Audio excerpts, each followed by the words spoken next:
Hello, and welcome back to biology. Today we're going to be doing 6.3, the Hardy-Weinberg Principles.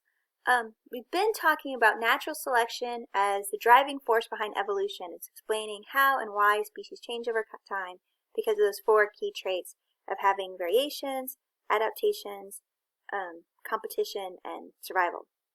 I think those were the four. Anyway, so with that in mind, if individuals are always competing to survive and the environment changes, then the organisms have to change as well. The species adapts to the environment. But sometimes we find these species that are very, very old. They seem to retain these primitive characteristics for a long time. So not all species experience evolutionary change all the time. The ones that we find that are super old looking or seem primitive are called living fossils. And these are some examples. This is a fossil of a coelacanth. We actually thought it was extinct for the longest time. We thought that this was just a very early primitive fish, long time extinct. This is fossils from millions and millions of years ago, until divers near South America actually found a living one still just swimming around. Sharks are kind of the same way. There's also shark species that are very, very old. They've essentially not changed much. Some insect species date back to before the dinosaurs. Sometimes it just seems like these species hit their groove and then they don't have to change as much anymore. And today we're just going to explore that idea a little bit. Why do some species not evolve? Alright, this is the Hardy-Weinberg Principle. It states that allele frequencies in a population will remain constant under certain conditions. This is called genetic equilibrium. The allele frequencies don't change. A frequency is like a proportion, so it's a number between 0 and 1. So if this allele is in 50% of the population, its frequency would be 0.5. Or if it's more common, it's in 75% of the population, its frequency would be 0.75. It's just a way to sort of numerically analyze how common different alleles are, the dominant versus recessive traits, or whatever it is that we're studying. So here we have a species that's in equilibrium. You know, the total number of individuals might change, but the percentage of them that have this trait stays the same. This is a species that's not in equilibrium. Over time, the white ones apparently have died out and left just the red ones. That would be evolutionary change. So there's 5 conditions that are required for a true genetic equilibrium. And as we're going to see, this is sort of hypothetical. They're never really going to have true genetic equilibrium, but sometimes they can come pretty close. The first is there can't be any sexual selection going on. Sexual selection is a huge driving force in evolutionary change. What makes one male or female more attractive to the opposite sex can be a big driving force. It can be, it leads to things like the peacock tails, or mating displays, or building nests, or all sorts of stuff that ends up being important. Sometimes it seems really, really random. But for random mating, every individual must have more or less the same chance. None of them are any better at finding a mate and producing offspring than another one. They're all the same. An example of this would be sponges or some corals. They just release their eggs and sperm into the water, and which eggs meet up with which sperm, totally random. They're not, they have no way of selecting their mates or picking out who's going to be the other parent to their offspring. It's all just left up to the water and the wind. The second variable is that they have to have a really large population. This is to prevent what's called genetic drift. Genetic drift is what happens when there's evolutionary change just due to a random event. Like, for example, if you live on an island and for whatever reason you have a couple of redheads on the island. Having red hair is a recessive condition. It's fairly rare. If one of those few redheads gets hit by lightning, your allele percentage, the percentage that have that red hair allele, has dropped dramatically. But it's not because the redheads are, more attractive to lightning. It's just because it was bad luck. It was a random event. It doesn't really indicate an environmental adaptation. By having fewer red hairs, it doesn't make the islanders more resistant to lightning. It was just bad luck. If you have a really large population, though, you'll have thousands and thousands of redheads in your population. If one of them gets hit by lightning, it doesn't change as much. So big populations help prevent that genetic drift from random events. Genetic drift is really common in isolated populations. Sometimes you see things like small groups of people that have a lot of dwarfism or albinism or something like that, just because that mutation cropped up randomly and their population's so small it sort of gave it room to grow without having a lot of competition. Okay, number 3, you have to have a stable population where people aren't, or animals aren't, moving in or out. There can't be any introduction of new alleles or loss of the old ones, and so no immigration or emigration. For humans, this kind of applies if we consider the whole planet.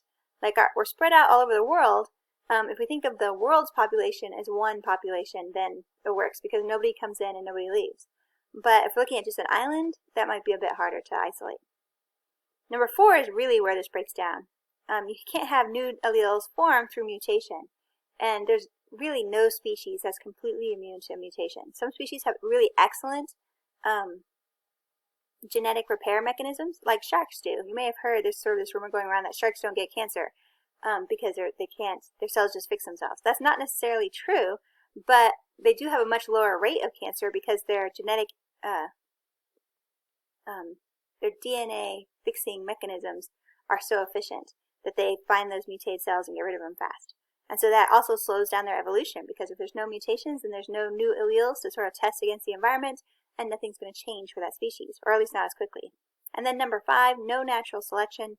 None of them are being selected against by their environment. Every individual must have an equal chance to survive and have offspring.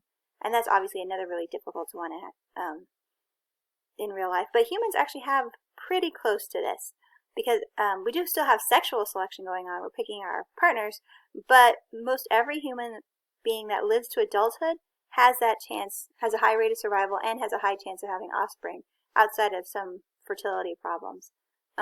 It's not like we don't have the high death rates that other species used to have, and that we used to have, where you'd be lucky if half of your offspring reached adulthood. Nowadays, every human that's born, the vast majority of them do reach adulthood and can have children. Okay, just sort of showing this in terms of, a way to picture it, a population of frogs. There has to be no selection, so every frog is as good as any other frog. No mutations, no weird frogs. No migration, the frogs stay on their side of the rivers. You have to have a lot of frogs, a large population to prevent genetic drift, and you have to have random mating, where they're all equally attracted to one another. They're not picking out or don't have any preferences for one another. Okay, so the allele frequencies. We've been talking about changes in allele frequencies quite a bit, and this is where the math comes in. I warned you guys in the announcement. There's going to be math. If we want to know if the allele frequencies are changing, we have to know what the allele frequencies are. So this is just sort of a way to write it. This is like the code we're going to be using. We're still going to use a capital letter for the dominant allele and a lowercase letter for the recessive version. We're going to put it in brackets when we're talking about their frequencies. So the frequency of capital A, the dominant one, is A in brackets, big A in brackets. And the frequency of little a, the recessive one, would be little a in brackets. Frequencies are numbers between 0 and 1. They sometimes are written as a percentage. In that case, to make it a percentage, you take the frequency times 100. Or if you start with a percentage but you want frequency, you take the percentage divided by 100 to go back and forth. So, some formulas. The 2 alleles have to add up to 1.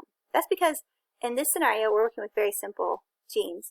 There's only the dominant and only the recessive. There's no other options. And so together, they have to account for everything, 100%. And 1.0 is 100% in proportions. Then, if we want to figure out which ones are homozygous dominant, big A, we would take our big A, the single allele frequency, squared. The ones that are homozygous recessive, little a, we take the little a, the recessive allele, we take the recessive allele frequency, the little a, and square it. And the ones that are heterozygous are big A, little a, they'd be 2 times big A times little a. Basically, the 2 is because if you get a big A first and then little a, or you could get little a first and then big A, and that's why we had to take it by times 2, because there are 2 ways to get it. So let's look at an example. How does this play out? We really only need to know how many of them are homozygous recessive, because from there we can untangle everything else. So let's say we have frogs, because I like frogs. Most frogs are green, sometimes they're yellow. The yellow is the recessive, they're homozygous recessive. And we're told that 36% of them are yellow. We could just go out and count frogs. That would be easy to get information on. So that means our little a is 0.36. We converted 36% into a proportion by dividing it by 100. We want just little a by itself. The formula was that little a equals little a squared, so we need to undo that. Little a is the square root of little a. So little a here is the square root of 0.36. Then we actually put that in our calculator. What is the square root of 0.36? And little a turns out to be 0.6. Okay, now big A and little a have to add up to 1. That means that big A is 1 minus little a. Since we just found out that little a is 0.6, big A is 1 minus 0.6, big A is 0.4. Okay, now we're being asked to find big A, and big A, little a. We want all the genotypes possible. So big A is big A squared. 0.4 squared is 0.16. That's 16%. And then big A, little a, that's 2 times big A times little a. So 2 times 0.6 times 0.4, that's 0.48 or 48%.